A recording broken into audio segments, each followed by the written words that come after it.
حالة نادرة من نوعها اكتشفها الأطباء في بطن امرأة عجوز تبلغ من العمر 73 سنة جنين ميت داخلها منذ 35 سنة بعد أن قصدت العجوز مشفى عبد الرزاق بوحارة وسط مدينة سكيكتا. C'est un cas exceptionnel ou là très rare pour le monde. D'ailleurs, j'ai essayé d'avoir quelques références. Là,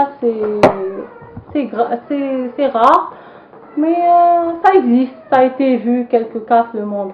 العجوز طلقها زوجها منذ 35 سنة لأنها عاقر، لكنها لم تكن تعلم أنها حامل حتى اليوم بعد أن شعرت بآلام حادة في بطنها وإجرائها لفحوصات بالأشعة ليتفاجأوا بجسم غريب في بطنها. توجهت إلينا من طرف مصلحة الطب الداخلي من مستشفى معمر قرمش بعد أن شخصوا عندها حالة التهاب في المرارة نونجوكوليد. قاموا بإجراء سكانر وضح لهم